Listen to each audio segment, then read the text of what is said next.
राष्ट्रपति संविधान में राष्ट्रपति का चैप्टर समापन की ओर बढ़ रहा है। अब ये एक तरीके से आज का जो क्लास रहेगा वो आपका एक तरीके से प्रैक्टिस पे, जैसे कि क्वेश्चन आंसर के रूप में जो क्वेश्चन आते जाते हैं उन क्वेश्चन आंसर के बारे में मैं बताऊंगा। उसके पहले राष्ट्रपति के क्रम के बारे में जान लेते हैं कि समय समय पर किन राष्ट्रपति के द्वारा भारत में शासन किया गया, भारत पर उनका कार्यकाल रहा। तो इसका एक ट्रिक है। पहले तो हेडिंग बन जाएगी आपका राष्ट्रपति का क्रम, और इस राष्ट्रपति के क्रम में आपके जो राष्ट्रपति का क्रम है वो ट्रिक है आपका राजेंद्र की राधा,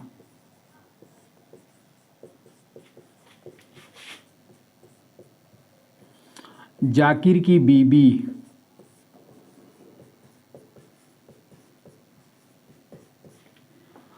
अली की नीलम,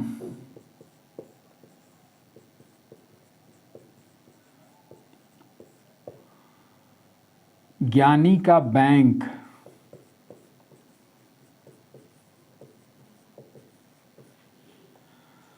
शंकर करे नारायण नारायण, शंकर करे नारायण नारायण,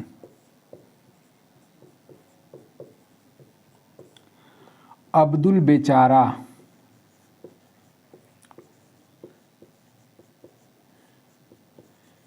प्रतिभा को प्यारा,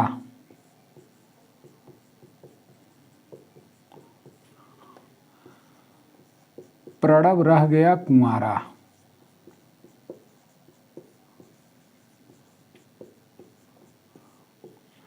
राम आ गया दोबारा,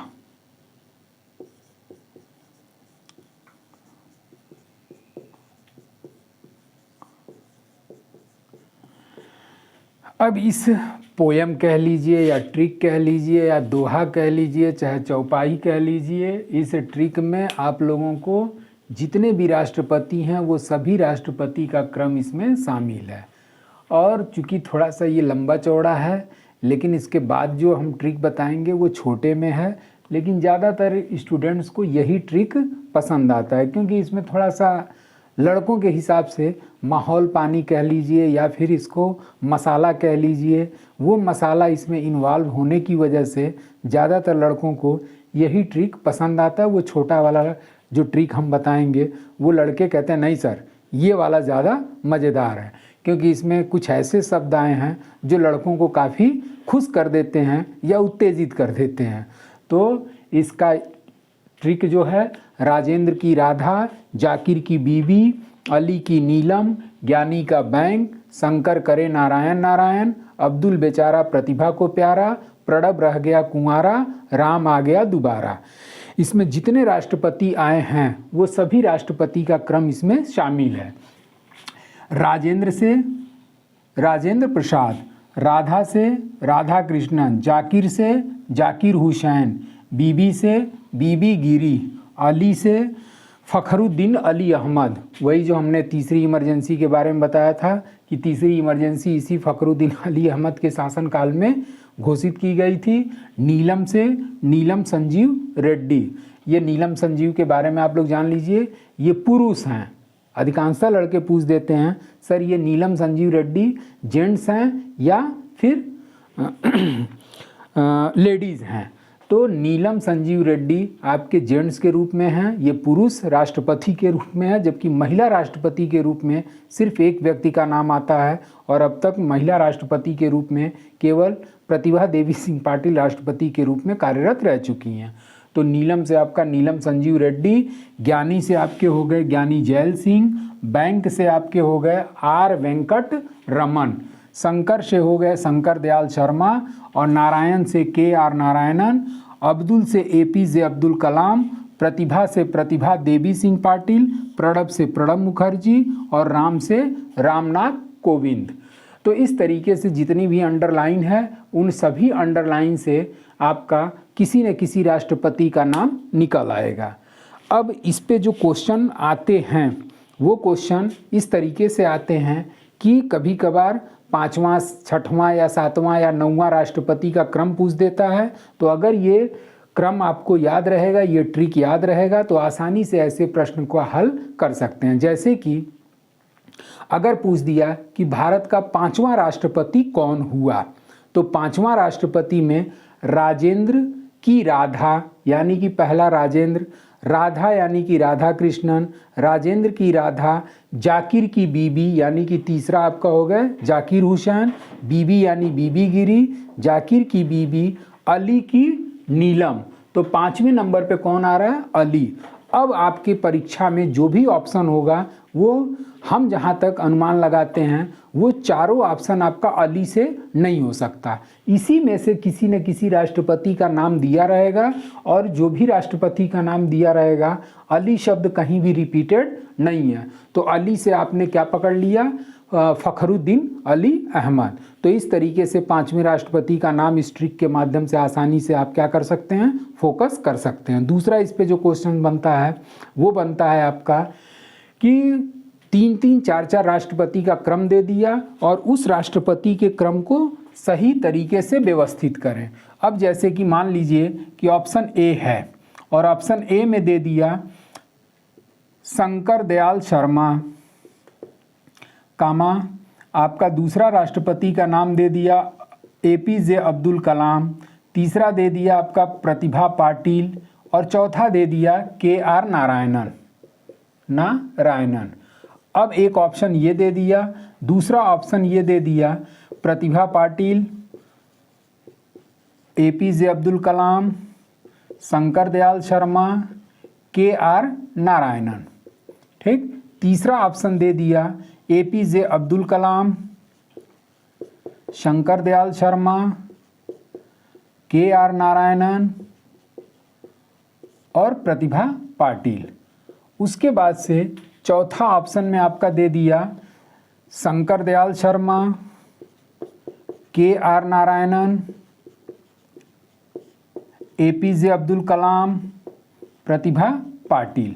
तो इस तरीके से अगर ये 4 ऑप्शन आपके सामने दे दिया जाए और इन राष्ट्रपतियों का सही क्रम व्यवस्थित करें, तो जब तक अगर आपको ट्रिक की जानकारी नहीं रहेगी, ये ट्रिक आपको याद नहीं रहेगा, तब तक ऐसे प्रश्नों का उत्तर देना थोड़ा कठिन हो जाता है। तो अब इसमें से तीसरी लाइन में शंकर करे नारायण, नारायण यानी कि पहले नाम पे कौन आ जा रहा है? शंकर आ जा रहे हैं। तो शंकर यहाँ भी हैं और शंकर यहाँ भी हैं, तब थोड़ा सा अब क्या हो गया? कन्फ्यूजन क्रिएट हुआ कि नहीं हुआ? उसके बाद से शंकर करे नारायण, नारायण, नारायण यानी कि KR नारायणन। अब इस ऑप्शन ए में नारायणन दूसरे स्थान पर नहीं है, तो दूसरे स्थान पर कौन हुआ? KR नारायणन। अब इसको थोड़ा सा चेक कर लीजिए, बाकी तीनों ऑप्शन में कहीं दूसरे नंबर पे नारायणन हैं? नहीं है। तो बस 2 ही की पकड़ में आप आंसर क्या मार देंगे? डी आंसर मार देंगे। और शंकर दयाल शर्मा पहले हुए, उसके बाद नारायणन हुए, फिर उसके बाद से APJ अब्दुल कलाम हुए और उसके बाद से फिर कौन हुआ? प्रतिभा देवी सिंह पाटिल हुई। तो इस तरीके से इन प्रश्नों का हल इसी ट्रिक के माध्यम से ऐसे प्रश्नों का हल की आसानी से किया जा सकता है। तो ये आपका ट्रिक हो गया। ट्रिक के बाद से आपका इनके कार्यकाल के बारे में भी बता देते हैं कि इनका जो कार्यकाल है वो डॉक्टर राजेंद्र प्रसाद 1952 से 62 तक ये कार्यरत रहे। उसके बाद से राधा कृष्णन का जो कार्यकाल है वो आपका 1962 से 67 तक। डॉक्टर जाकिर हुसैन का जो कार्यकाल है वो 1967 से 69 तक। बीबी गिरी 69 से 74। फ़खरुद्दीन अली अहमद 74 से 77। नीलम संजीव रेड्डी 77 से 82। ज्ञानी जैल सिंह 82 से 87। वेंकट रमन 87 से 92। शंकर दयाल शर्मा 92 से 97। उसके बाद से नारायणन 97 से 2002। APJ अब्दुल कलाम 2002 से 2007। प्रतिभा देवी सिंह पाटिल 2007 से 12 और प्रणब मुखर्जी 2012 से 17 और रामनाथ कोविंद वर्तमान राष्ट्रपति 2017 से अब तक और 2022 तक ये अपने पद पर बने रहेंगे। तो इस तरीके से ये राष्ट्रपति का ट्रिक हो गया। अब राष्ट्रपति से संबंधित जो जनरल क्वेश्चन या व्यवहारिक क्वेश्चन आते हैं उसके बारे में मैं प्रैक्टिस कराने जा रहा हूं, क्योंकि इसके पहले जितने भी आपके राष्ट्रपति के पॉइंट्स आए थे वो किसी न किसी अनुच्छेद से रिलेटेड थे, जबकि व्यवहारिक क्वेश्चन का वर्णन संविधान के अनुच्छेद में नहीं दिया गया रहता है। तो अब मैं उसी व्यवहारिक क्वेश्चंस को लेकर के आपको प्रैक्टिस के रूप में या क्वेश्चन आंसर के रूप में सॉल्यूशन देने जा रहा हूँ। तो राष्ट्रपति के व्यवहारिक क्वेश्चन या नॉर्मल क्वेश्चन के बारे में देख लीजिए। पहला क्वेश्चन ये है आपका कि राष्ट्रपति पद, भारत के राष्ट्रपति पद की स्थिति किस देश के राष्ट्रपति के समान है। तो जो स्थिति भारत के राष्ट्रपति की है कि वो केवल नाम मात्र का शासक होता है और टोटल शक्ति किस में निहित होती है, तो मंत्रिपरिषद में निहित होती है। तो सेम यही स्थिति किस देश के राष्ट्रपति की है, तो वो ब्रिटेन के राष्ट्रपति की। यानी कि भारत के राष्ट्रपति का जो पद है वो ब्रिटेन के राष्ट्रपति के पद से मिलता जुलता है। अब अगला क्वेश्चन आ जाता है कि सर्वाधिक दिनों तक राष्ट्रपति के पद पर रहने वाले व्यक्ति कौन हैं। तो सर्वाधिक दिनों तक राष्ट्रपति के पद पर रहने वाले व्यक्ति हैं डॉक्टर राजेंद्र प्रसाद। और ये जो डॉक्टर राजेंद्र प्रसाद हैं, ये डॉक्टर राजेंद्र प्रसाद का जो कार्यकाल है 1952 से लेकर के 1962 तक है।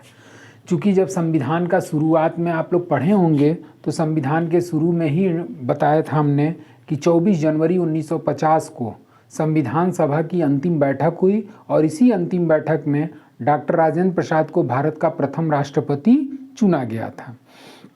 लेकिन ये 24 जनवरी 1950 को इनका कार्यकाल न शुरू होकर के कब से शुरू होता है, तो 1952 से 62, क्योंकि भारत में आम चुनाव किस वर्ष हुआ था, तो भारत में जो आम चुनाव हुआ वो 1951-52 में हुआ और उसी आम चुनाव के परिणाम स्वरूप जो राष्ट्रपति की निर्वाचन प्रक्रिया अनुच्छेद में दी गई है उसी अनुच्छेद के तहत राष्ट्रपति का निर्वाचन हुआ और इनका कार्यकाल 1952 से 62 तक चलता है, जो अब तक के सभी राष्ट्रपति में सर्वाधिक दिनों तक का कार्यकाल रहा है। यानी कि 2 कार्यकाल तक रहने वाले राष्ट्रपति कौन थे, तो डॉक्टर राजेंद्र प्रसाद। अगला क्वेश्चन आ जाता है कि भारत के प्रथम राष्ट्रपति किस राज्य के थे।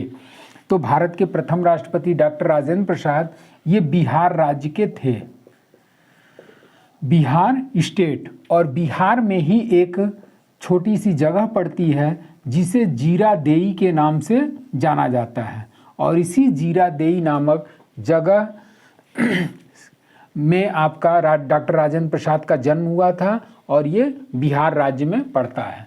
प्रथम राष्ट्रपति भारत के प्रथम राष्ट्रपति का मुख्य प्रतिद्वंदी कौन था। मतलब मुख्य प्रतिद्वंदी का मतलब कि इनके खिलाफ चुनाव कौन लड़ा था।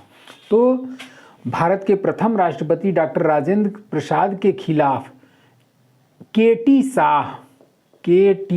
शाह मुख्य प्रतिद्वंदी के रूप में शामिल थे।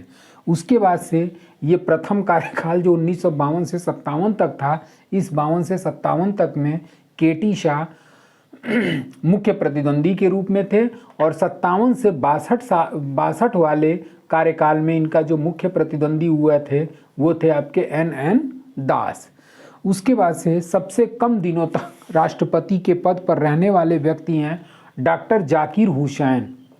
डॉक्टर जाकिर हुसैन और ये डॉक्टर जाकिर हुसैन मात्र 1 वर्ष 11 माह राष्ट्रपति पद पर बने रहे और उसी के बाद से इनकी मृत्यु हो गई।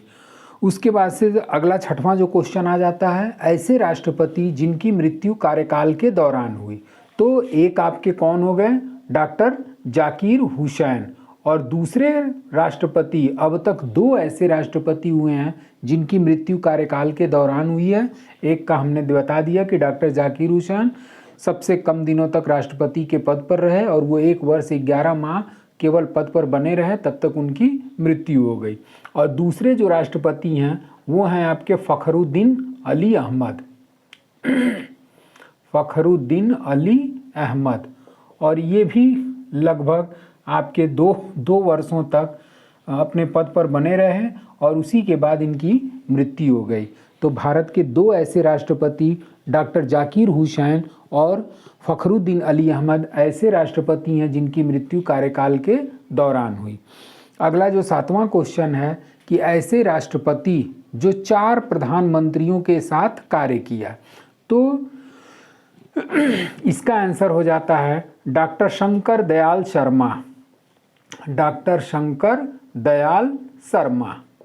और ये जो डॉक्टर शंकर दयाल शर्मा हैं, ये इनके शासनकाल में 4 प्रधानमंत्री आए और चले गए। तो इनका कार्यकाल है आपका 1992 से 97, 1992 से 97। और इसी 92 से 97 के बीच में 4 प्रधानमंत्री आए और चले गए, जिसमें आपके पहले आ जाते हैं पीवी नरसिम्हा राव, पीवी नरसिम्हा राव। और ये पीवी नरसिम्हा राव का कार्यकाल बनता है 1991 से लेकर के 96 तक। दूसरे पीएम के रूप में आए आपके एबी वाजपेयी, अटल बिहारी वाजपेयी। और इस अटल बिहारी वाजपेयी का जो कार्यकाल है वो आपका 1996 में मात्र 13 दिन, और 13 दिन में ही इनकी सरकार गिर गई और लोकसभा भंग कर दी गई। तीसरा जो प्रधानमंत्री आते हैं वो हैं आपके एचडी देवगौड़ा, एचडी देवगौड़ा। और एचडी देवगौड़ा 6 माह तक पीएम बने रहे 1996-97। उसके बाद से आपके जो चौथे प्रधानमंत्री का कार्यकाल है वो है आपके आईके गुजराल, इंद्र कुमार गुजराल। और इंद्र कुमार गुजराल इसी डॉक्टर शंकर दयाल शर्मा के कार्यकाल में लगभग 3-4 महीने थे, और इनका कार्यकाल रहता है 97 से 98। तो इस तरीके से डॉक्टर शंकर दयाल शर्मा एकमात्र राष्ट्रपति हैं जिन्होंने 4 प्रधानमंत्रियों के साथ कार्य किया। अब अगला क्वेश्चन आपका आ जाता है राष्ट्रपति पद के उम्मीदवार की अधिकतम आयु होनी चाहिए।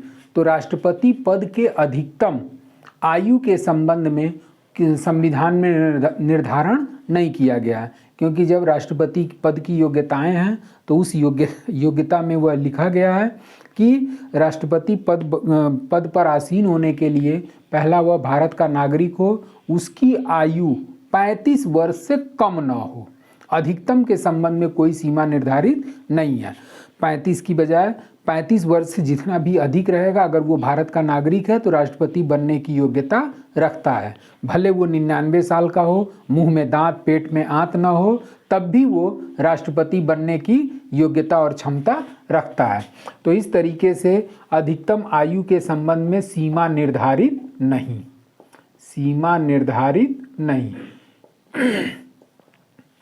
ये क्वेश्चन आपका हमको याद है कि रेलवे ग्रुप डी का एग्ज़ाम नियर अबाउट हमको लगता है कि 2014 वगैरह में हुआ था, और उसी 2014 रेलवे ग्रुप डी में यही क्वेश्चन उस समय ऑफलाइन पेपर हुआ करता था, और उस ऑफलाइन पेपर में सेम यही क्वेश्चन था कि अधिकतम आयु होनी चाहिए, जिसमें ऑप्शन 35 वर्ष भी दे दिया था, 60 वर्ष दे दिया था, 65 वर्ष दे दिया था, और उसके बाद से कोई आयु सीमा नहीं दिया था।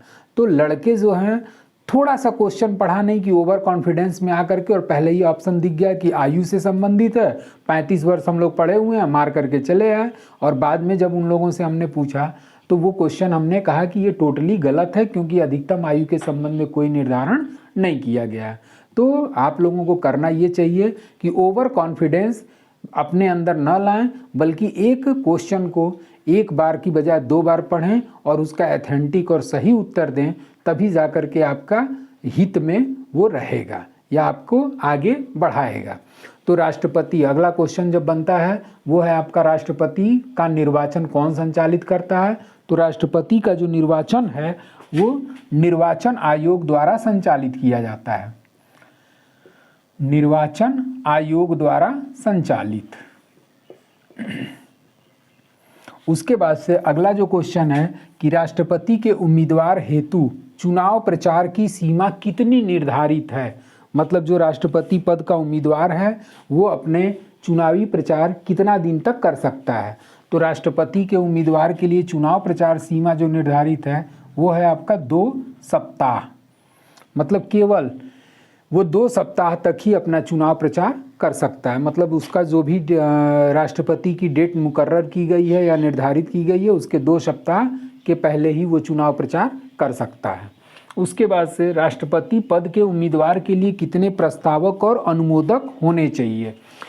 तो संसद के किसी भी सदन के 50 सदस्यों द्वारा उसके नाम का क्या किया जाना चाहिए, अनुमोदन किया जाना चाहिए, मतलब उसके नाम का अप्रूवल दिया जाना चाहिए और 50 अन्य सदस्यों द्वारा उसके नाम का प्रस्ताव पारित किया जाना चाहिए। तो राष्ट्रपति पद के उम्मीदवार के लिए 50 प्रस्तावक और 50 अनुमोदक होने आवश्यक हैं, अन्यथा उस दशा में निर्वाचन आयोग उसके पर्चे को खारिज कर देगा।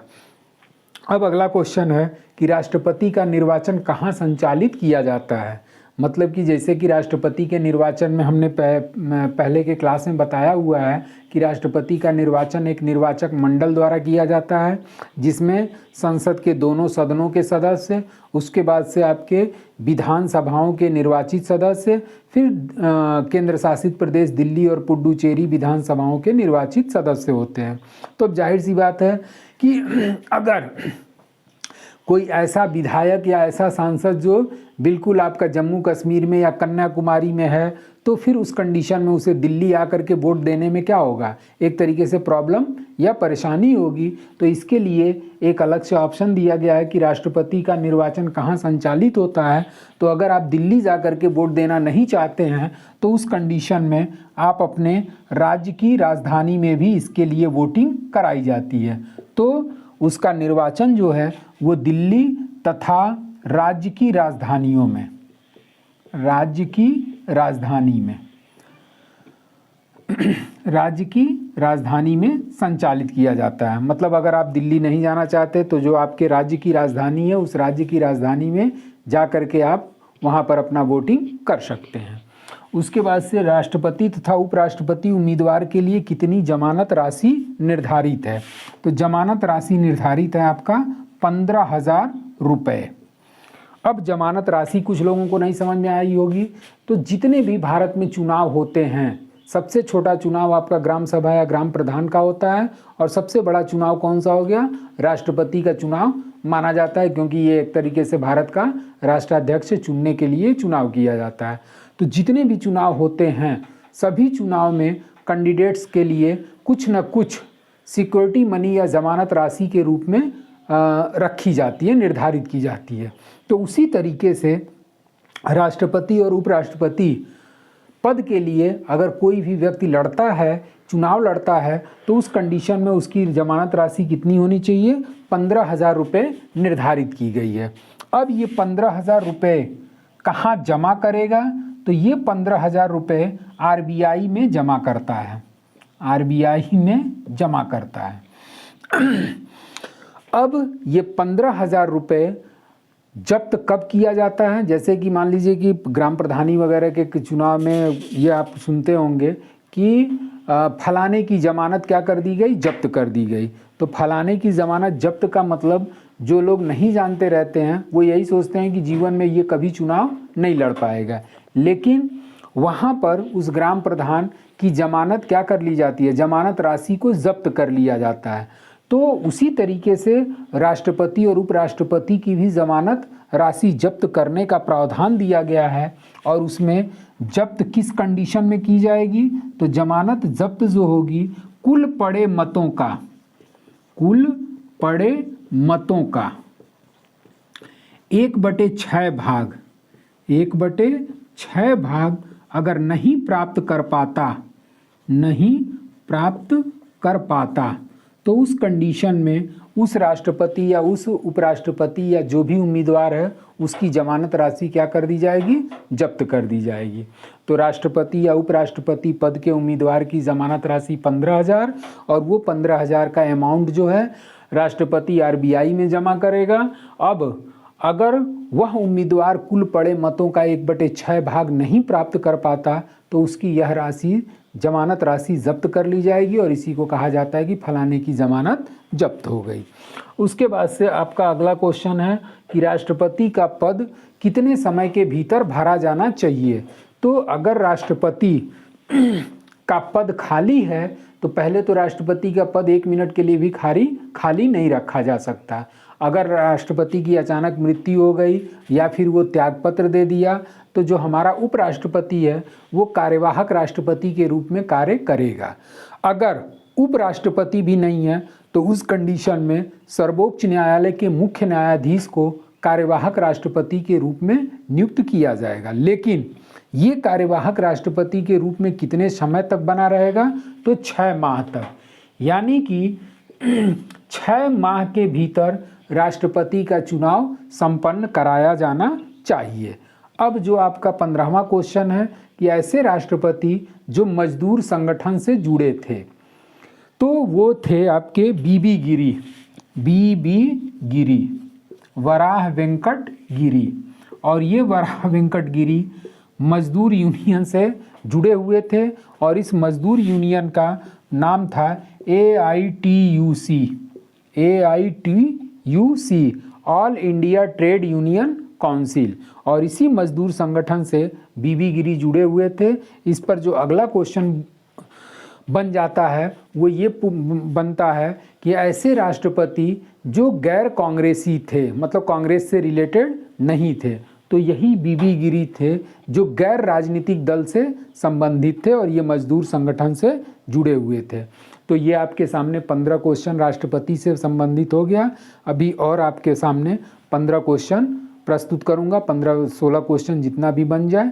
तो 15 का अगर आपको स्क्रीनशॉट लेना है तो स्क्रीनशॉट ले लीजिए और उसके बाद हम बाकी 15 क्वेश्चन के बारे में आपको जानकारी देता हूँ।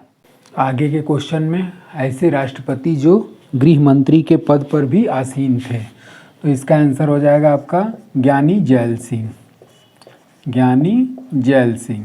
और ये ज्ञानी जैल सिंह राष्ट्रपति बनने के पहले आपके गृह मंत्री के पद पर भी आसीन थे। और यही ज्ञानी जैल सिंह हैं जिनके द्वारा पहली बार पॉकेट वीटो या जेबी वीटो का प्रयोग डाक संशोधन विधेयक पर किया गया था। ऐसे राष्ट्रपति जो लोकसभा के अध्यक्ष भी रहे, तो इनका आंसर हो जाएगा आपका नीलम संजीव रेड्डी। और नीलम संजीव रेड्डी राष्ट्रपति बनने के पहले ये लोकसभा के अध्यक्ष भी रहे। अब अगला क्वेश्चन है आपका कि सबसे कम उम्र का राष्ट्रपति कौन बना? तो सबसे कम उम्र के जो राष्ट्रपति बने थे वो थे आपके नीलम संजीव रेड्डी। नीलम संजीव रेड्डी।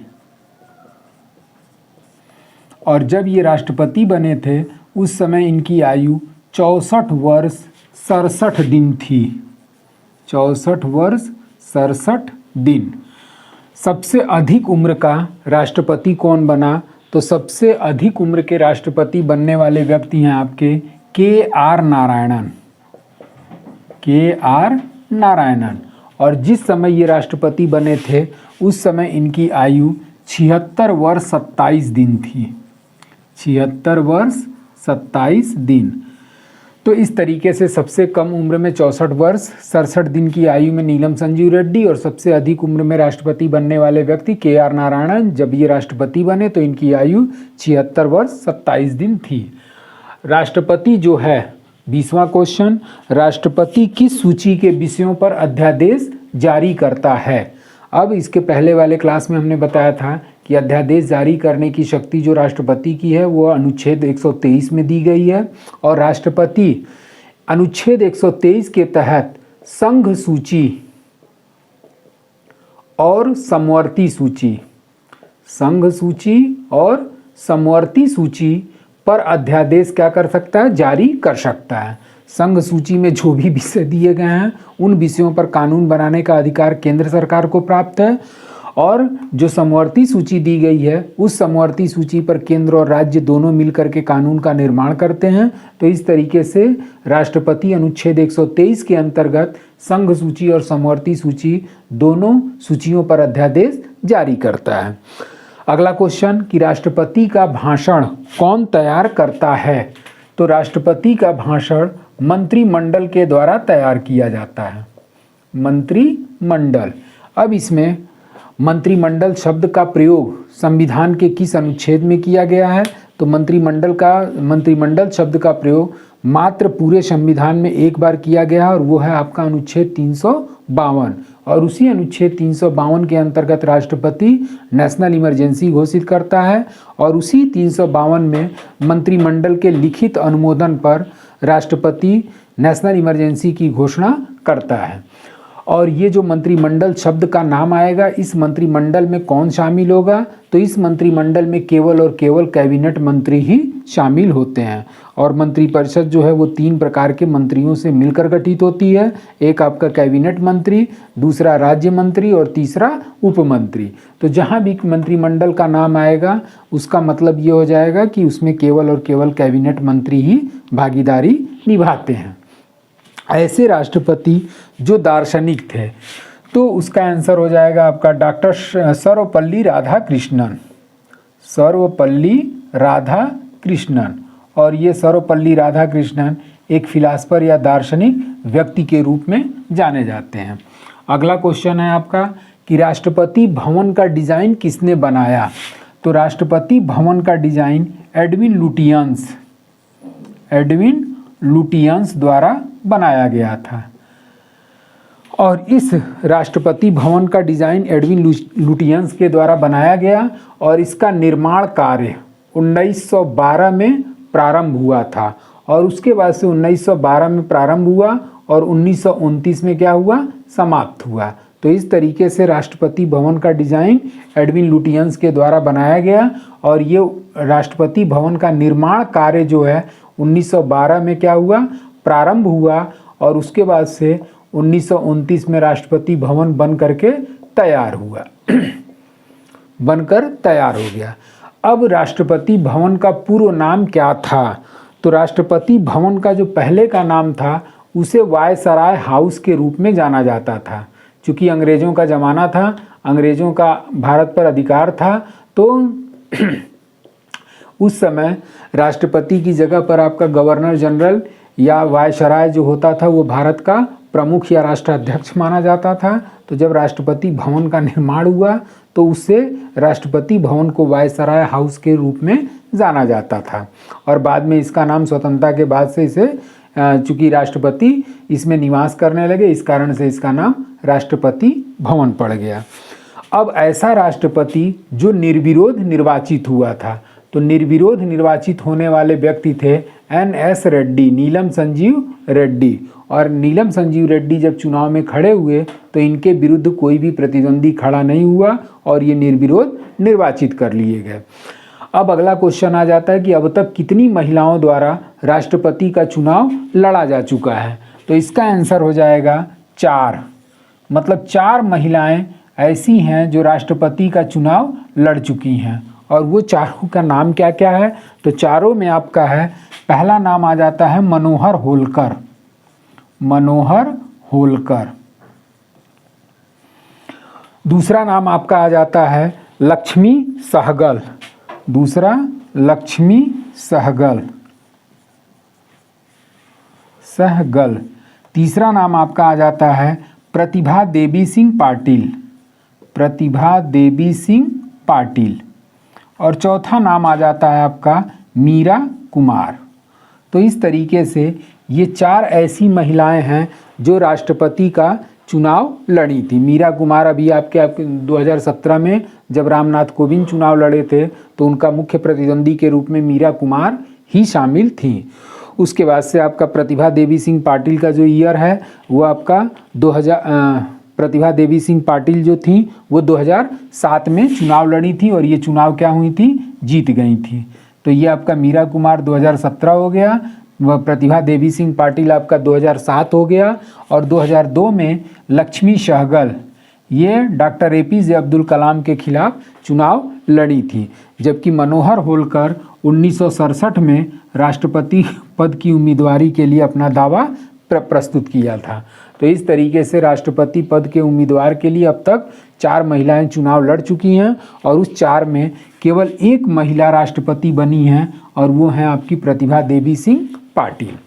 उसके बाद से वर्तमान राष्ट्रपति रामनाथ कोविंद व्यक्ति क्रम में भारत के राष्ट्रपति बने। तो अब अगर इस तरीके से अगर आपको क्रम नहीं याद है तब फिर उसी हमारे वीडियो में उसी हमारे पीछे के थोड़े से क्लास में चले जाइएगा जिसमें कि हमने बताया था राष्ट्रपति का क्रम। और ये राष्ट्रपति का क्रम पहले तो हमने आपको बड़ा वाला ट्रिक दिया था और छोटा वाला इस तरीके से ट्रिक है शॉर्ट में, राज, राधा, जा, गिरी, अली, नील, ज्ञानी, बैंग, शंकर, करे, अब्दुल, प्रति, मुखर्जी, राम। यानी कि कितने नंबर पे आ रहा है? तो 14वां। तो इस तरीके से व्यक्ति क्रम में ये भारत के किस क्रम के राष्ट्रपति बने? 14वें। अब यहाँ पर अगला क्वेश्चन बन जाता है कि रामनाथ कोविंद चुनाव क्रम में भारत के राष्ट्रपति बने। तो चूंकि हमने शुरू में ही बताया था कि डॉक्टर राजेंद्र प्रसाद जो हैं वो 2 बार राष्ट्रपति बने, तो चुनाव क्रम एक बढ़ गया कि नहीं बढ़ गया? तो इस तरीके से 14 लोग बने और उसमें एक चुनाव क्रम बढ़ जाता है, तो वो क्या हो जाएगा आंसर? 15वां। उसके बाद से वर्तमान राष्ट्रपति रामनाथ कोविंद का मुख्य प्रतिद्वंदी कौन था? तो मुख्य प्रतिद्वंदी में अभी हमने बताया कि मीरा कुमार, जो 2017 में रामनाथ कोविंद के खिलाफ चुनाव लड़ी थी और ये मुख्य प्रतिद्वंदी के रूप में शामिल थी। तो इस तरीके से आपका राष्ट्रपति का चैप्टर एक तरीके से प्रैक्टिस के साथ, आर्टिकल के साथ, पूरा उसका व्याख्या के साथ राष्ट्रपति का चैप्टर अब यहीं समाप्त होता है। अब अगले क्लास में मैं आपसे उपराष्ट्रपति के संबंध में चर्चा करूंगा और ये जितने भी क्वेश्चन वगैरह हमने कराया है इसको आप लोग देखते रहिएगा। इन प्रश्नों से अक्सर परीक्षाओं में प्रश्न पूछे जाते हैं। तो इस तरीके से ये सारी चीज़ें आपका राष्ट्रपति का क्लियर हो गई। अब अगले क्लास में मैं आपको उपराष्ट्रपति से संबंधित जानकारी प्रदान करूंगा और उस उपराष्ट्रपति का भी मैं ट्रिक आप लोगों के सामने बताऊंगा कि उपराष्ट्रपति किस किस क्रम में कौन कौन सा उपराष्ट्रपति बना, जो ट्रिक के माध्यम से आसानी से समझा जा सकता है। Thank you.